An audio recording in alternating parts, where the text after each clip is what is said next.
Hi, I'm Eric. I am originally from Florida, and this is my testimony. Um, if I had to sum up my testimony in just a few words, it is absolutely God's long suffering and His kindness and His grace in my life. And it all started when I was 8 years old, and it started with my dad passed out at the wheel of a car. When I was a kid with my brother, my younger brother and sister, my dad struggled with alcoholism for most of my childhood.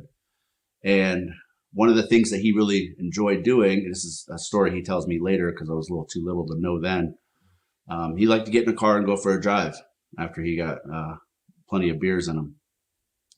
And one night he left the house, and I actually remember this particular night he left the house. It was a Wednesday night, and I was 8 years old. And the next thing as he tells the story, he remembers is he was slumped over the wheel of his car, and someone was rapping on the window of his car, and they kept saying to him, "Come on, it's going to start. Come on, it's going to start."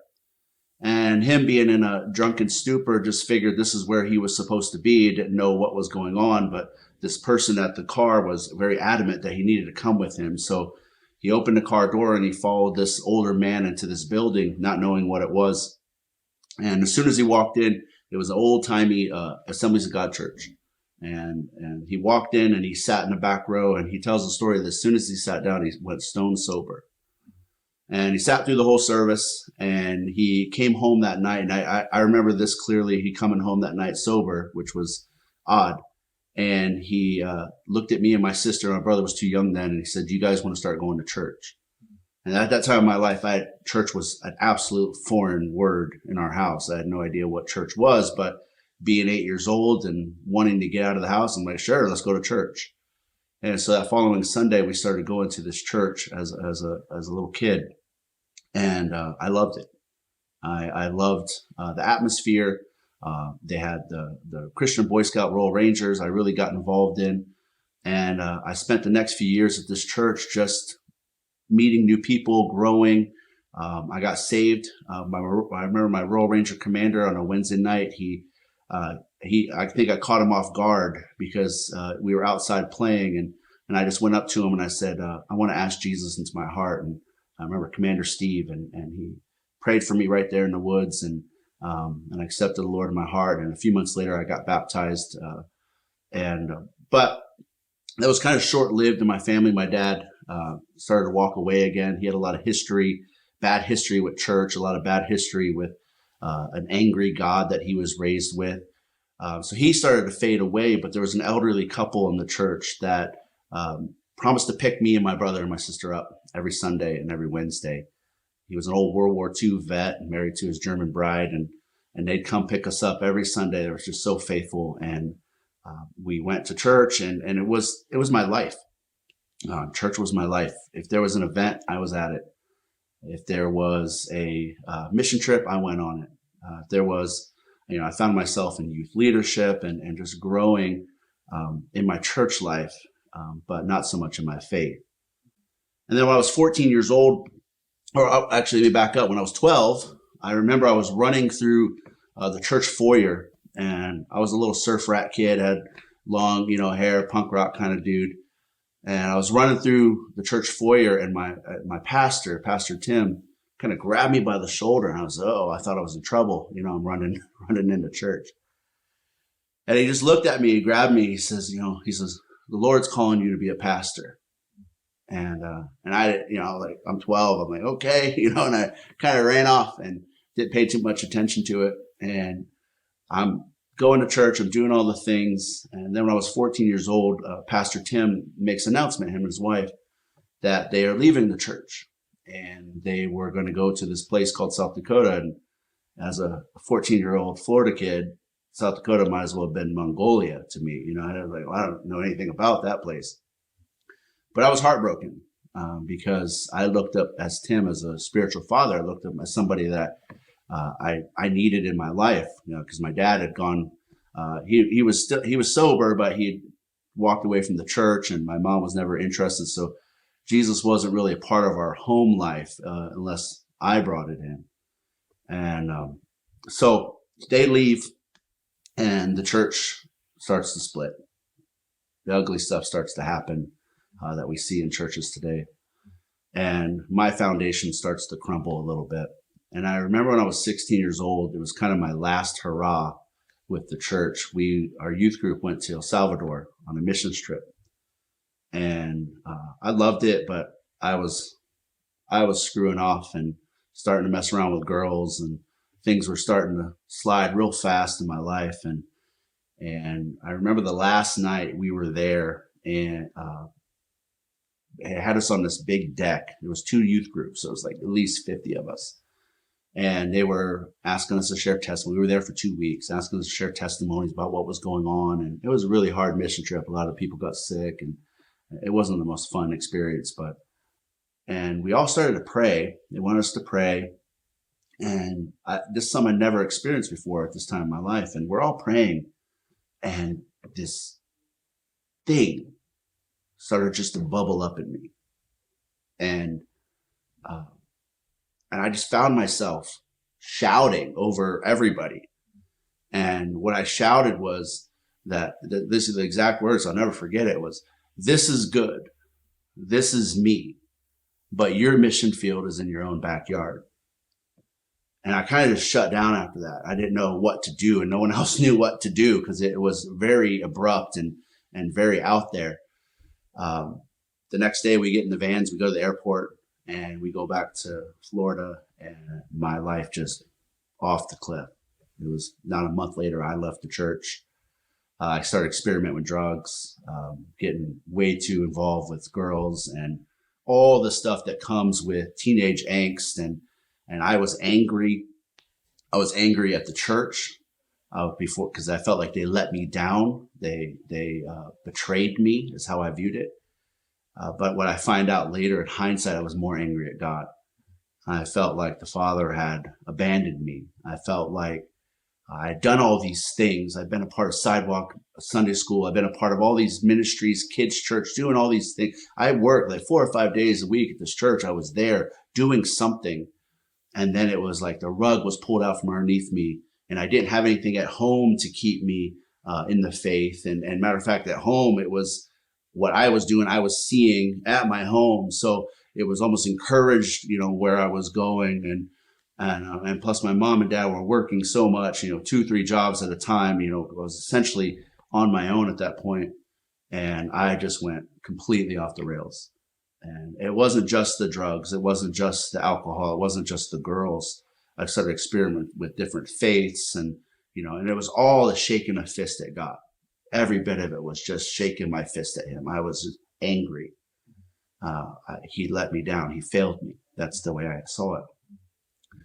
And so that happened for 5 years, and the tailspin just got worse and worse and worse.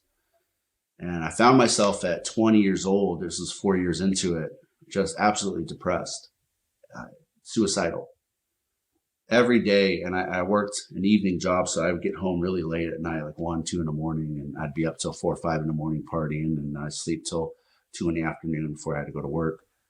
And every day I'd wake up at 1, 2 in the afternoon, just absolutely depressed, hating myself, hating my situation, knowing in here I was wrong and I was out of line, but still too angry to give in to that. And I, every day, 1, 2 o'clock in the afternoon, I'm not doing this again. I'm not drinking tonight. I'm not going to smoke. I'm not going to take those pills. I'm not going to go out with that girl tonight. I'm going to come home, and I'm just going to go to sleep. And then sure enough, man, by 10 p.m., 11 p.m., I'm back on it, and I'm doing it. And it was just a cycle over and over again. At the time I was living with 5 other guys in this 2-bedroom apartment. It was just a hellhole, if you can imagine, the worst, just ugly.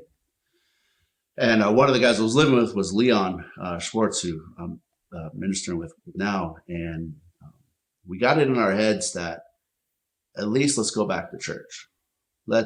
Our old youth pastor that we grew up with, he started a church, and we said, well, at least let's go. Let's try to make it on Sundays. And so we started to make it on Sundays, but we'd be either hungover, or we'd still be drunk, or we'd be dragging our tails into there. They had service at 10 a.m. everyone could, and now I know everyone could smell it on us, just ugliness, but they embraced us. And about 6 months of that, I really started to let go. And I really started to talk to the pastors that were there. And just, they knew me since I was a kid. And I'm like, this is where I'm at.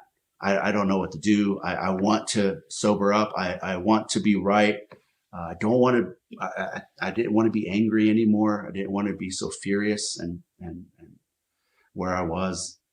And I remember one of the pastors there, he looked at me. He's like, you got to get out. He says, you can't keep living in the same environment and expect things to change. He said, you got to do something. Something's got to happen. And he said, I'm going to pray that something happens. And so when I was 21 years old, this is like 6 months after that, I was going to church every Sunday for a year, trying. I was kind of trying, I would say, And so one day I'm working. I was a waiter at a restaurant that looked over the beach, and just anything you wanted that was wicked, it was there. It was waiting for you there. And I was actually bartending at this time, and I was working the day shift. I'll never forget it. And I get a call from Leon. He calls me at work. I was super annoyed. I'm like, don't call me at work. What's this about? Getting me in trouble with the boss. And he says, Tim's here. And we had a buddy named Tim. He was always there. He was always part of the parties and part of the problem. And he said, no, he says, you don't understand. He said, Pastor Tim is here. And I'm like, Pastor Tim is in our apartment? And immediately I just vision of my apartment, right? Drug paraphernalia, alcohol everywhere. Probably dudes are passed out. Girls are passed out. It was like, just this cesspool of wickedness. And here, my childhood idol, this guy I looked up to and I saw as this man of God, he's in that place. And I was supposed to get off about 2 p.m. that day, and I picked up the evening shift because I was too afraid to go home. I couldn't face him, not in the place I was at. There's no way. But finally, I had to come home. The restaurant shut down, and it was about midnight. I came home, and I remember Leon and my buddy Jacob were there. There were only 2 guys left in the apartment. Everyone else was gone, which was weird. And they both looked like they had seen a ghost. And I'm like, what did he say? And Leon just hands me a phone number, and he says, you need to call Tim. And I'm like, I'm not calling Tim. I was a coward. I was like, there's no way I'm calling this guy. But the next morning, sure enough, and I got high and everything that night. And the next morning, here comes that depression again. Here comes that, that wanting to change. And so I did. I called him. I pulled up my little Nokia block phone, from 2001. And I called Tim. And the only thing he asked me, he didn't ask me, are you doing okay? Because he knew. He says, do you want to get right with Jesus? That was the first thing he said to me. And I started crying. I'm like, I want to. I've been trying for a year. I've been trying to go to church, and God's just not setting me free. I'm trying. And he says, well, come to South Dakota with me. And I'm like, okay, why? He says, I think you need to get out of this apartment, get out of this environment, get away from this job, get away from these people, and you need to go. And he says, I need help. I need help where I'm at, and I could use you. And he offered the same thing to Leon. So I could use you and Leon. And he says, I've come to get Dave. Dave was his son. I've come to kind of save my son. And the Holy Spirit told me on the way down to get you and Leon too. And I'm like, okay. At that point, I was like, I got to do something. I was just lost. And he says, okay, we're leaving in a week. A week? That's it. Man, I got a car. I got a job. I've never lived anywhere beside Brevard County. And I'm like, South Dakota. I don't even know where that's at. And he said, I'm leaving in a week, and you need to come. And that was it. And he said, I'll come check on you guys in a few days. So I hung up the phone, and Leon was all in immediately. And Leon's always been a little braver than me. And he's like, I'm going.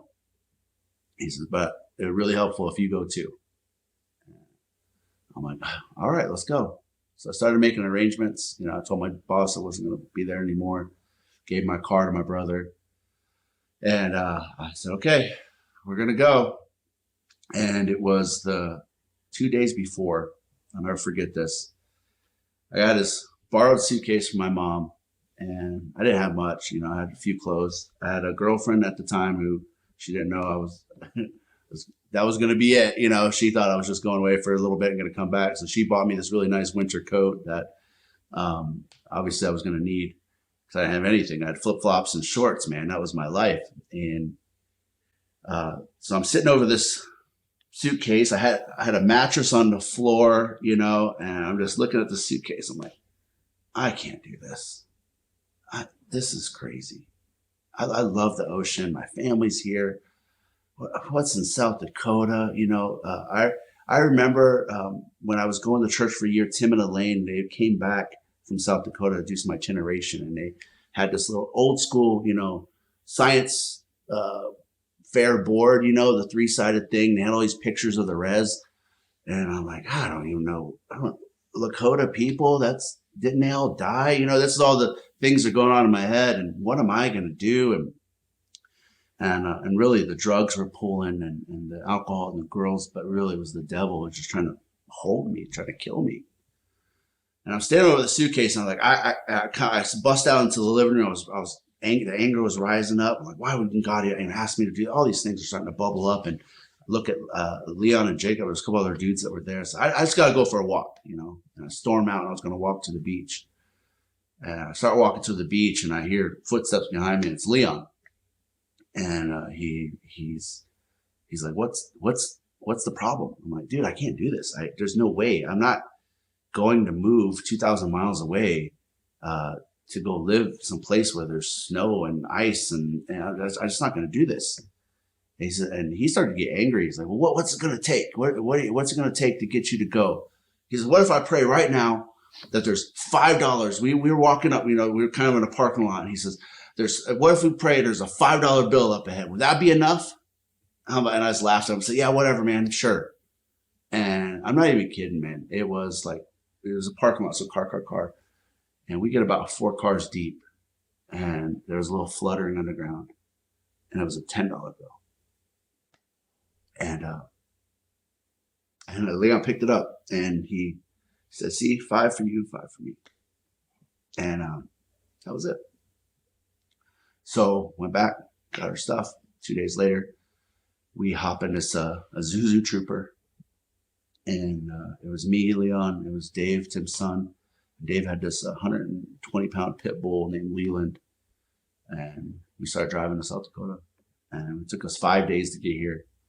And saw my first blizzard in Missouri. We got stuck in Missouri for a day. The first time I ever seen snow in my whole life. And we get here to South Dakota, and he was living in a town, border town here, and so we dropped off our stuff, and he took us immediately to the church, to the rec center. And we opened this door, and man, just kids are everywhere. It's just chaos, but it's beautiful. And I remember walking in, and there's this big Lakota dude named Lewis shook his hand, and that was it. That was it. So I spent the next 6 months here. It was March, and I spent the next 6 months, and the plan was never full time. The plan was to get sober, get right with Christ, and then go back home to Florida and win all my buddies to Jesus. That was it. And I was psyched. I was psyched to do it. And so I spent 6 months here. Tim kind of put us through this kind of teen challenge hybrid boot camp thing, where it was just word, prayer. There was no extracurricular activities. It was work and Jesus. That was it. And I'm so grateful for that. And I remember it was coming up on September, and September they were heading back to Florida, and I was going to catch a ride back with them. And that was it. I was done with the res. I was done. Mission accomplished. I'm right with Jesus. I'm going to go back, win all my buddies for Christ, and see where the Lord leads. That's where I was. And we get into the car. It was actually 9/11, the day we left. Woke up that morning. It was 9/11, 2001. So that day, we were waking up that Tuesday morning, and the news, I'm packed. We're driving back to Florida. That day it was an intense day, to be on the road. It was an intense day, period, for anything. And we get back to Florida 3 days later. I'm in my old apartment. I'm about to go back to my old job. And I knew immediately I had to get back to the res.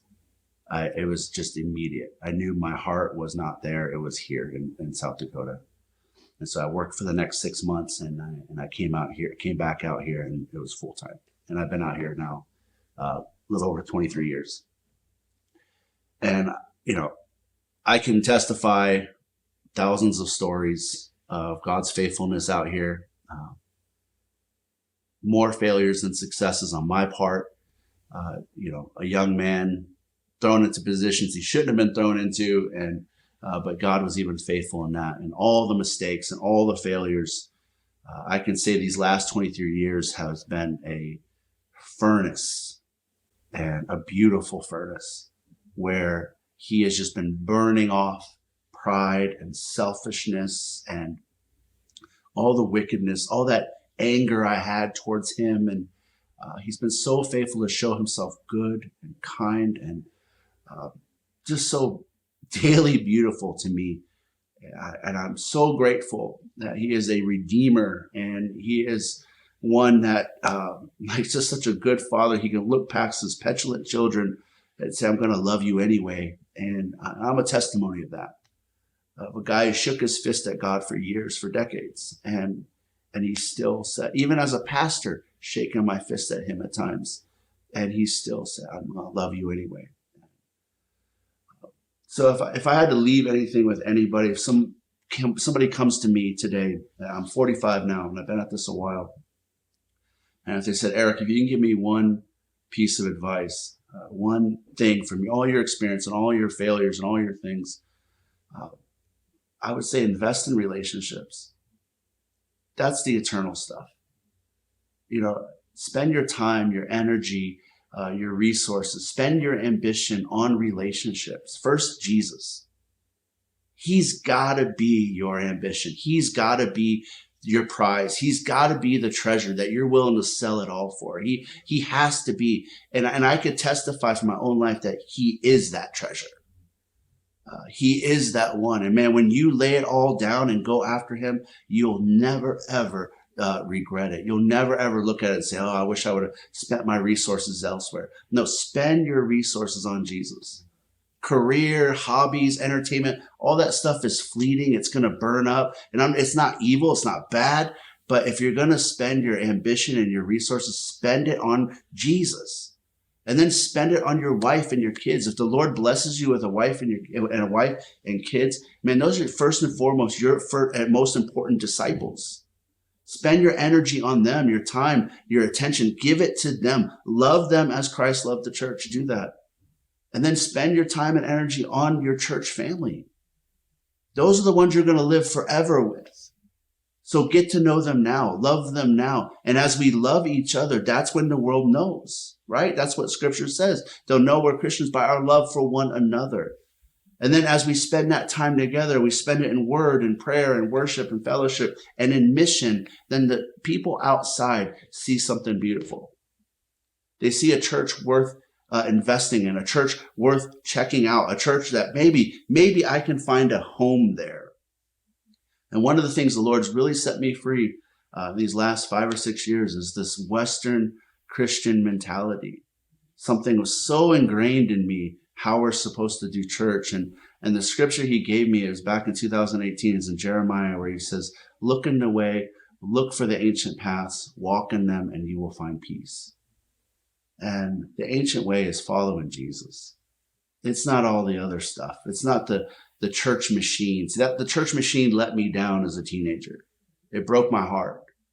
But now that I'm walking with Christ and he's my foundation, I'm good.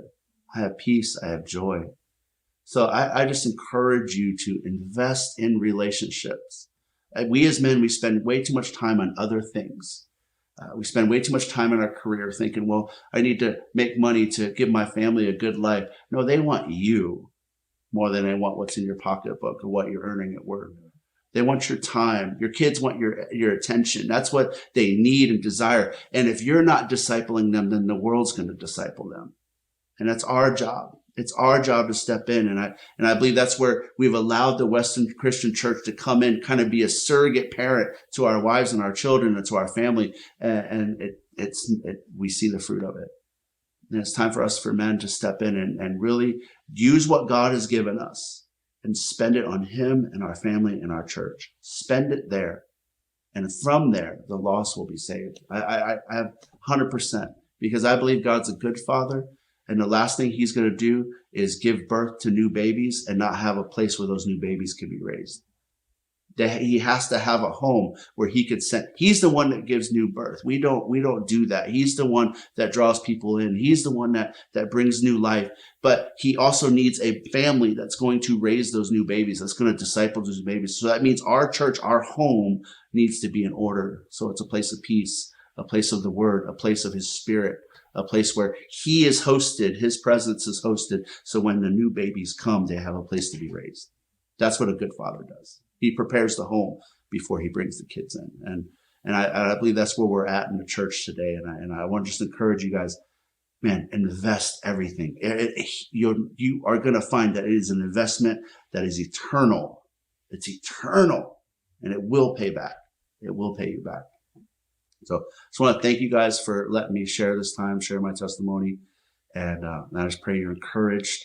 I pray a blessing over you and your families, and just Lord, do something great. Do something great in our men and our families, and show yourself mighty as you are. Bless you, Jesus.